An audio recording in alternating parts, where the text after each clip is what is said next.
पश्चिम बंगाल का चुनाव काफी चर्चा में रहा है, सुर्खियों में रहा है। मैं अपनी ओर से, अपनी पार्टी की ओर से ममता दीदी को बहुत बहुत बधाई देना चाहूंगा।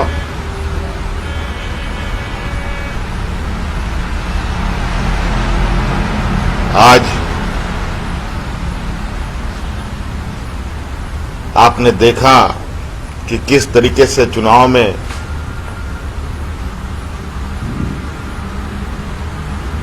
राजनेता कितने बिलो द बेल्ट जाते हैं।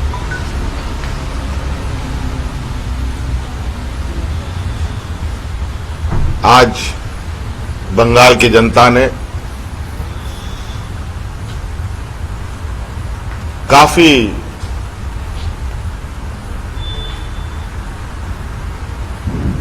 जागरूकता के साथ उसका जवाब दिया।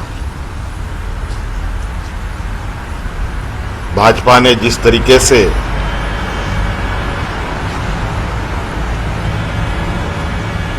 इस चुनाव में संवैधानिक संस्था चुनाव आयोग का दुरुपयोग किया है,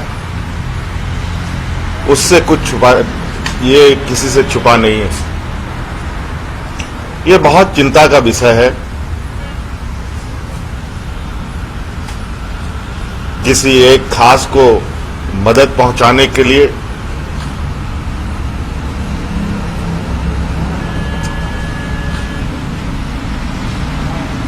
आदेश का इंतजार करते रहे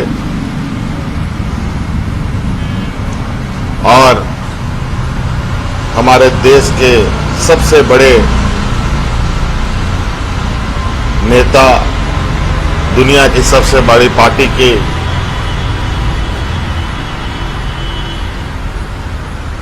नेता, देश के प्रधानमंत्री, गृह मंत्री लगातार बड़ी बड़ी सभाएं कर रहे थे।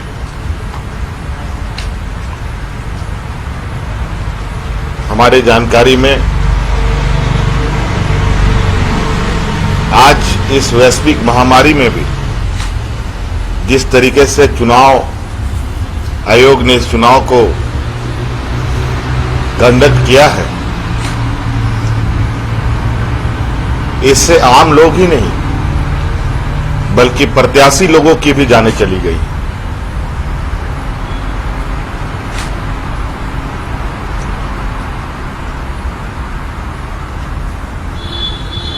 ये निश्चित रूप से लोकतंत्र के लिए खतरे की घंटी के समान है।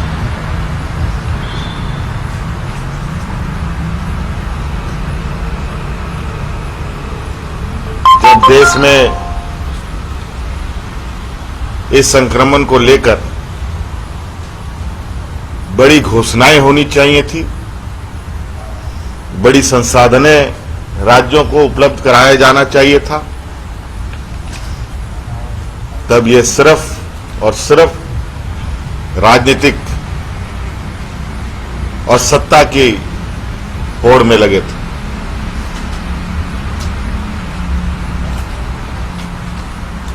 लेकिन आखिरकार इस लोकतंत्र में जनता जनार्दन होता है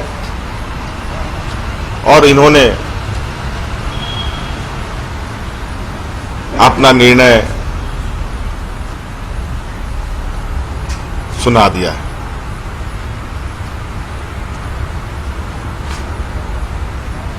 मैं पुनः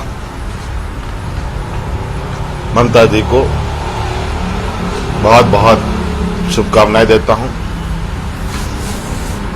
सबको धन्यवाद। जोहार। ममता जी के हार, व्यक्तिगत हार का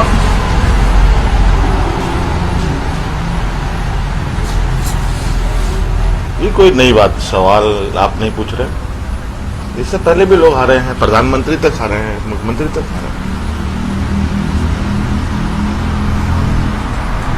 इसमें कोई चुनाव में हार जीत होता है। सर उड़ीसा गवर्नमेंट ने पत्रकारों को फ्रंटलाइनर का दर्जा दिया है। अगर उनकी मृत्यु होती है इस पैंडेमिक में तो कुछ आर्थिक सहयोग भी दिया जाएगा। झारखंड में आप ऐसी कोई व्यवस्था के बारे में सोचते हैं?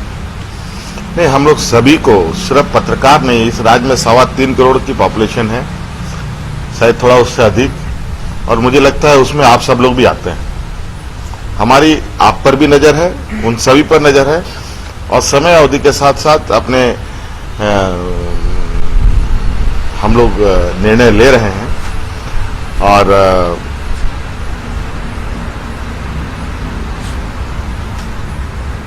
सबके लिए जान की सुरक्षा सरकार की चिंता होती है। एक चलते ये कोरोना को लेकर जो सरकार काम कर रही है, इसके बावजूद भी संक्रमण उस तेजी से नहीं घट रहा है, तो आगे सरकार का कोई अगला स्टेप?